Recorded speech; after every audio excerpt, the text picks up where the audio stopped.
So Ethan, you're coming here for the time trial. Yeah. You've won it. Your first pro race was a bunch spread.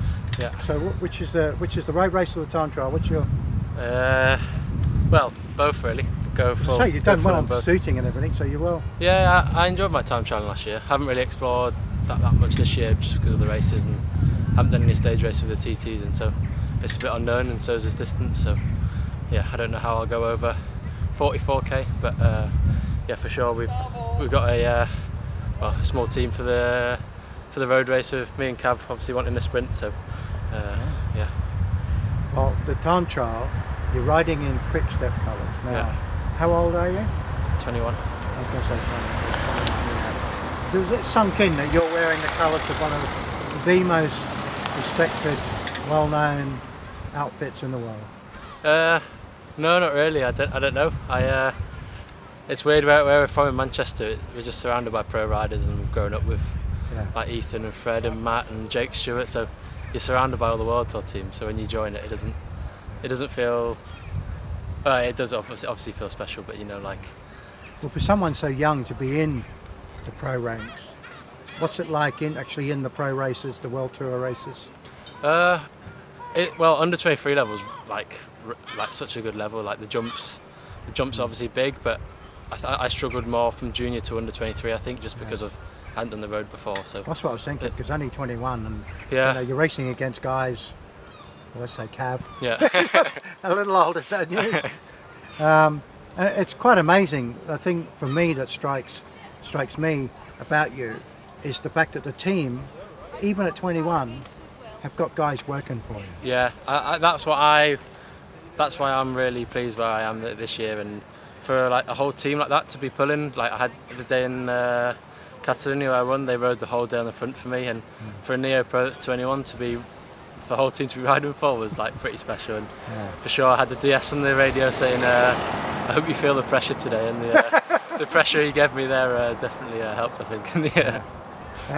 So what are your goals now for the rest of the season, besides obviously these championships? Well, my initial goals for the season was to get a win, but obviously that came a bit earlier than I thought, so hopefully build on that, and I'm going to altitude after this, and then we've got Commonwealth Games, so I've got quite a busy training and competition phase coming up, and then back onto the road in the middle of August with Quick Step, and hopefully a few more wins at the end of the season. Now the Commonwealth Games, is that road or track or both? Both, so road race and track for me, so yeah. It's a big target for us, and we've got a lot of guys are motivated for it, so I think we've got a good chance in the team pursuit of bringing back the gold. So. And what's it like going from the track back into a World Tour race?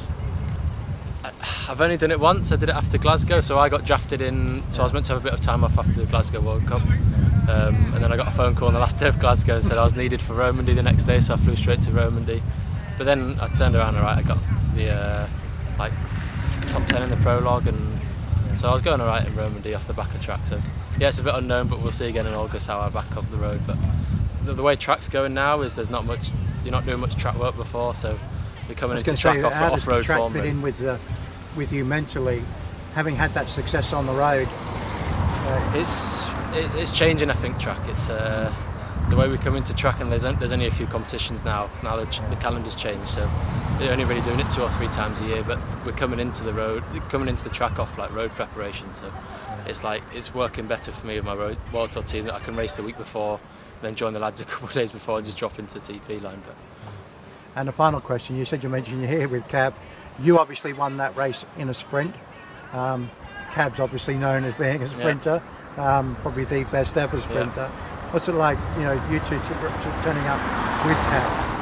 Yeah, it's special, just to be here with him, and he was really good with me welcoming me into the team, because obviously him and Knox were the only 2 British in the team, so I was put in a room with him my first camp, and it really helped settle the nerves. Well, even though it shouldn't have done it, it helped settle the nerves that I was with a British rider instead of a foreign rider. So I bet he's had some stories to tell you. Yeah, I've heard a lot, so not some for the camera, but all right, well, good luck tomorrow in the time trial. Have you been around the course? I've just done 2 laps. Just done one, yeah. What's your verdict on it?